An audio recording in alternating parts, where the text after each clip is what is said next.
Bonjour et bienvenue sur ce premier épisode de GNS, dans lequel je vais vous parler de 5 informations et histoires positives qui se sont passées dans le monde en juillet 2018. Commençons donc sans plus attendre.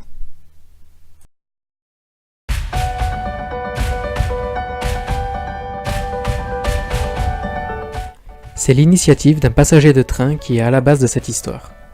Alors que Adarsh Srivastava voyage à bord du Avad Express dans l'état de Uttar Pradesh, dans le nord de l'Inde, celui-ci se rend compte de la présence de 26 adolescentes dans son wagon, toutes âgées de 10 à 14 ans et quasiment toutes apeurées ou anxieuses, les plus jeunes étant même en train de pleurer. 2 hommes semblent les accompagner. Comprenant que quelque chose ne va pas, Adarsh décide alors de créer un compte Twitter pour contacter la compagnie ferroviaire de la situation sans attirer l'attention sur lui. Il va alors envoyer 2 messages dans lesquels il décrit sa position, la situation et ses doutes vis-à-vis d'un probable trafic d'humains. 30 minutes plus tard, il reçoit une réponse lui disant que son message a bien été pris en compte et les 2 hommes responsables seront arrêtés quelques stations plus loin. Les 26 filles ont ainsi pu être sauvées et les parents informés de la situation. Voilà une belle manière d'utiliser les réseaux sociaux, et Adarsh Srivastava a quant à lui été considéré comme un héros pour son initiative.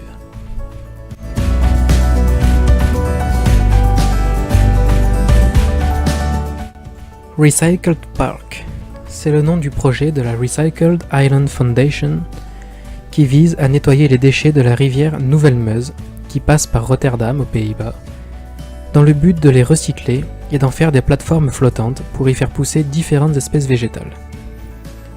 Cette association néerlandaise a réfléchi et développé ce projet depuis maintenant 5 ans, a commencé la collecte de déchets sur la rivière depuis 1 an et demi, et a finalement pu lancer la construction de son premier parc flottant au début du mois de juillet 2018, construction qui comporte un assemblage de 28 plateformes flottantes, soit une superficie d'environ 140 m². Une belle initiative, tant pour réduire la pollution des rivières que pour préserver l'écosystème.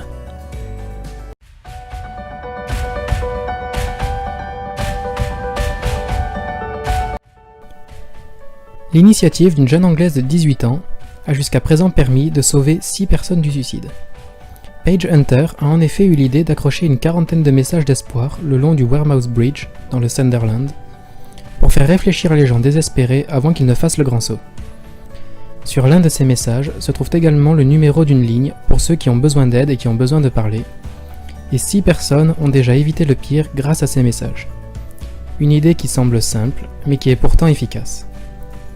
La police locale a fourni à Paige un certificat pour la remercier pour son initiative, et cette dernière a déjà reçu un grand nombre de messages la félicitant pour ses petits mots inspirants.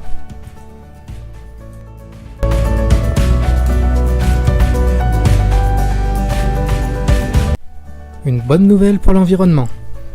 La barrière de corail du Belize, la seconde plus grande barrière de corail au monde, située dans la mer des Caraïbes, a juste été enlevée de la liste du patrimoine mondial en danger, liste établie par l'UNESCO. Cette barrière de corail était sur la liste des lieux en danger depuis 2009, notamment à cause du tourisme, mais aussi de la présence possible de pétrole et de gaz dans ses fonds marins, ce qui attirait la convoitise de nombreuses compagnies pétrolières. En décembre 2017, le pays a établi une interdiction d'explorer l'intégralité de la zone maritime dans le but de chercher du pétrole, et la protection des mangroves a été renforcée. C'est une bonne nouvelle pour ce site à l'écosystème fragile, et qui abrite de nombreuses espèces menacées, dont la tortue carrette, le lamantin des Caraïbes, ou encore le crocodile américain, l'un des plus gros crocodiles au monde.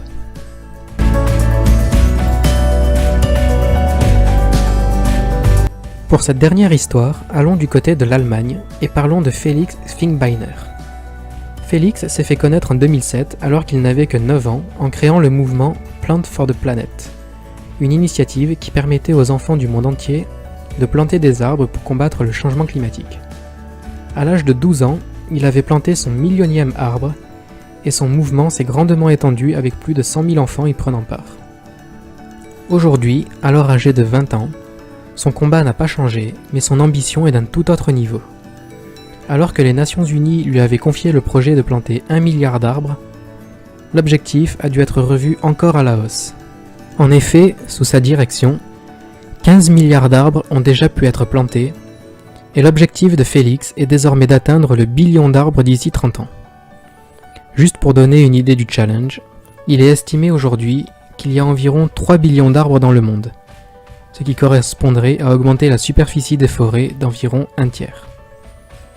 Parallèlement, plusieurs pays ont leur propre plan de reforestation, comme le Pakistan qui a replanté 1 milliard d'arbres depuis 2015, ou encore la Chine qui a réquisitionné 60 000 soldats pour planter pas moins de 84 000 km² de forêt, soit environ la superficie de l'Irlande.